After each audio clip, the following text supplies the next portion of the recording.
We've got SW Elbow in here saying, "Evening, gents. How are we feeling on Lad?" Ooh, Matt, take this one, Matt. This is Yeah, I your was boy. gonna say this is Matt's voice. So I'm I gonna feel kick like it to Matt. this is a good time, and let's kind of lump a few of these questions together. There's not too many in the chat, so we'll certainly continue to answer these questions. So throw them in here, and we'll get to them. But let's take Lad's question here. We can pair it with the question from Alicia with Genty and Marv. And let's talk about Marv and Lad together as these year 2 wide receivers, and throw Brian Thomas in the mix there too. Are we panicking? Because all three of those guys, and Marv, Lad, and BTJ, have underperformed thus far this season. Am I concerned on Lad, SWLO? I am not. I'm not concerned. I do think that it is something to watch and monitor as we move forward. I mean, we saw this last year with Keenan Allen with the Bears. He played well to start the season. He had plenty of opportunity, plenty of run, faded off as the year went on. I think Lad's going to continue to be a guy that's going to be a steady force and get better as we move forward. I mean, really, guys, if I had to ask you, would you say that you're panicking on Lad? Because I don't think I am. I mean, especially long term, if we're talking dynasty, now's the moment I would go buy. Herbert is throwing the ball all over the dang place. And no, Lad hasn't found his way in the end zone and hasn't had the big game, but it's coming. I truly believe that. I mean, he hasn't been shut out of this offense.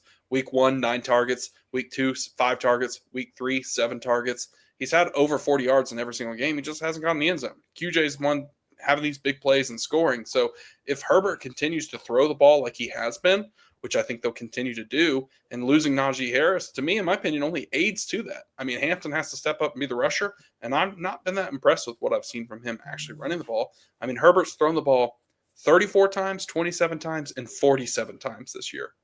That is the opposite of what everyone said all offseason going into this year. Oh, they're going to run the ball. They're going to run the ball, establish the run. They've got 2 great tackles. And here we are. Herbert's back there slinging it. And you know what? He looks like the best quarterback in football. He just does. 100%.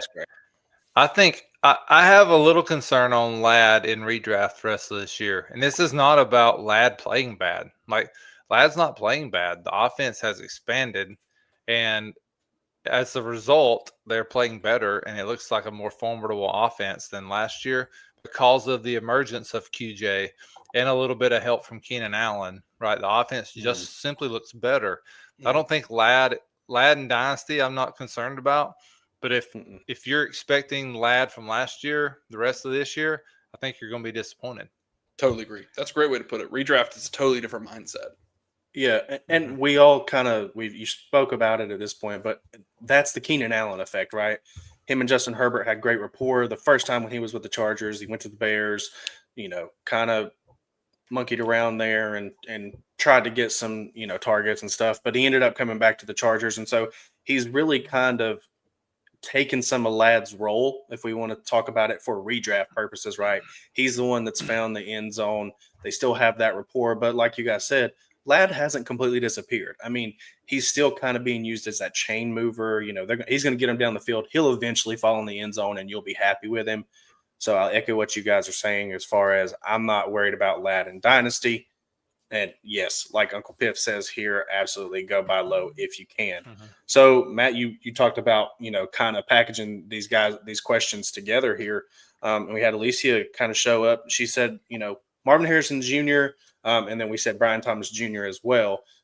I know where you guys are going with Marv. We've heard it, but if somebody's not been in here and heard your takes, I'll give one of you the floor to start, and then the other can go, and I'll wrap up. Yeah, I think I'm going to let Coach go first on Marv. I think he deserves the credit here, man. The floor is yours.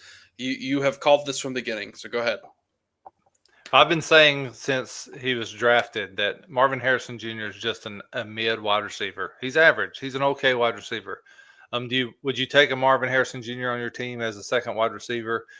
Absolutely. But is he a superstar? He just isn't. Like, he doesn't look explosive. There's nothing about him in and out of breaks to me that looks like a superstar.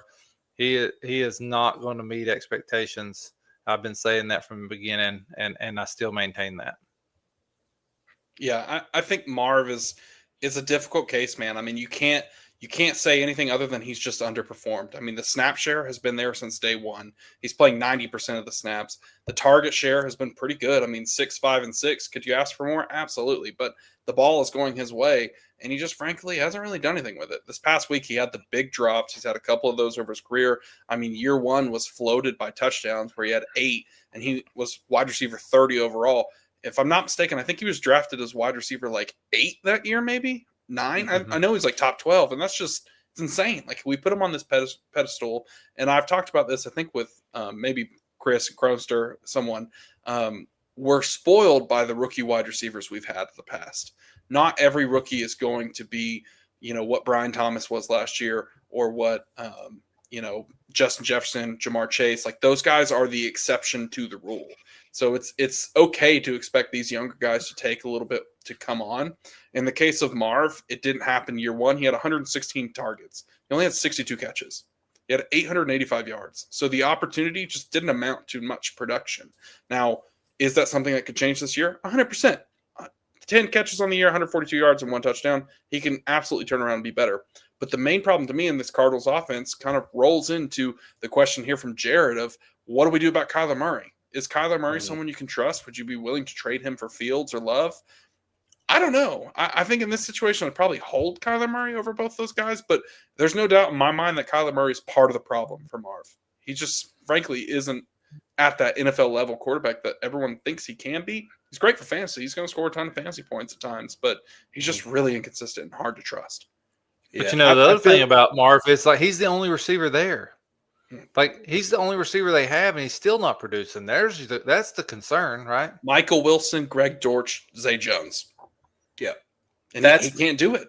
That's more of my concern there, is the wide receivers around him, and he's still not producing. That being said, I just wanted to go back because we talking about Marvin Harrison coming out. They touted him as a blue chip prospect, at Ohio State. And he got drafted, like you said, Matt, really high his rookie year, like wide receiver 8 or something. He was back of the first round, started the second round. He was drafted way too high. We know that now, obviously. The one guy that, and I think I'm probably a little bit higher on Marv than both of you, which is okay. We all have different opinions. And I'm not saying he's going to be this guy, but I think there is room for it to happen. And I just want to kind of look at Jackson Smith-Njigba as a case study. Okay, so his first season, he was the wide receiver 48, right? He had 93 targets, 63 catches, 628 yards. Nothing crazy. He had 4 touchdowns, right? So he didn't have the touchdown numbers that Marv had in his rookie year like he was floated by, right?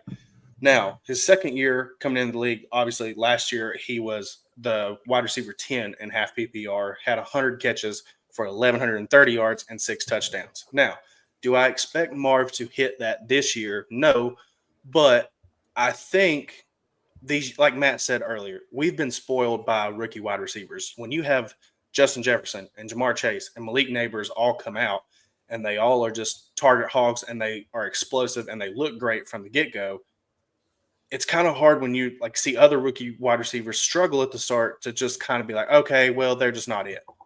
And I don't necessarily think that Marv doesn't have it. I think it's a combination of McBride is obviously the one in the offense. They run that offense through him. I think Kyler is an issue. Like you said, he's a great fantasy producer. As far as an NFL quarterback, we're not really sure where he kind of lands. And then, 2, I think it's a confidence issue. And I know you don't want to talk about confidence issues with players, but I think once you get in your head to a certain degree, I think it kind of messes with you, right? Like him having that drop last week, I'm sure he's tried to go in through practice, maybe got some extra reps on the jugs machine, whatever, trying to do what he can.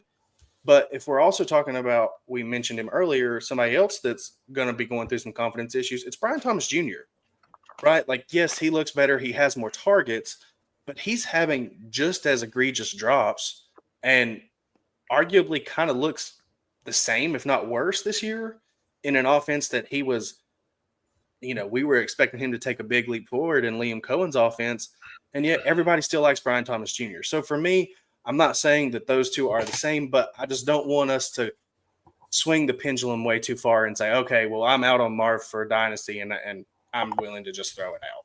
Well, I think the problem with Brian Thomas is we oftentimes accredited the problem to Trevor Lawrence. And well, Mac Jones made Brian Thomas great, so why can't Trevor Lawrence do it? And there is something to an extent, and I'll let Coach speak on that next. But at the same time, if we're gonna, fault Trevor Lawrence for what? This is year 6, right? Or am I wrong? I think that's right. Yeah, it's year 6. Well, what are we going to do about Murray? Because Murray's had just as long to prove it, and it's actually longer. Like it's your 8 for Kyler Murray. So I don't think it's fair to blame it all on Trevor Lawrence. He definitely deserves some of the fault, but at the same time, this offense is spreading the ball around more in Jacksonville. Like Parker Washington has a role. Brenton Strange has a role. These running backs are rotating in and out. LaQuint Allen had more snaps than Bashal Tutin this past week, and Tutin's looked fantastic thus far this year. And then when you add to the mix, Travis Hunter's playing, between 30 to 80% of the snaps, depending on the week. I think that we need to kind of temper expectations on Brian Thomas. It will come because the volume is there, like you mentioned, Tyler. But at the same time, the drops have been bad. Drops don't necessarily concern me because every year, typically the wide receiver that leads the league in drops is a good name wide receiver. Like it's been Lamb before, it's been Hollywood Brown, or excuse me, not Hollywood Brown. What's the guy from Carolina we always joke about? Deontay Johnson. They've had fantasy production while having drops. And at the same time, I think he's going to get better. He's too good not to get involved. He's too good not to have the ball in his hands to make plays. Trevor Lawrence is going to find a way to do that. It's just I don't think he's going to pay off the draft capital. Am I panicking in Dynasty? Heck no. He's a good asset. Do I expect him to be wide receiver 4 on the year? Absolutely not. That was really, really high. Yeah. Dynasty, I like Brian Thomas Jr. I'm with you there. Redraft, I'm a little bit concerned. I do like it's a good opportunity to buy Brian Thomas Jr. because you can get him really cheap. Yeah. That being said, Trevor Lawrence is the problem. It's time to produce, man. It's time. I'm tired of hearing about Trevor Lawrence and how he has all this potential. Give me a break. Through 3 games, he's QB 22. It's time to produce. It's year 6. If you haven't figured it out by now, are you going to figure it out? I understand he was the top pick and supposed to be the greatest quarterback ever, and he's ended up being He's That's what he is. That's just what he is. He's an okay quarterback at best.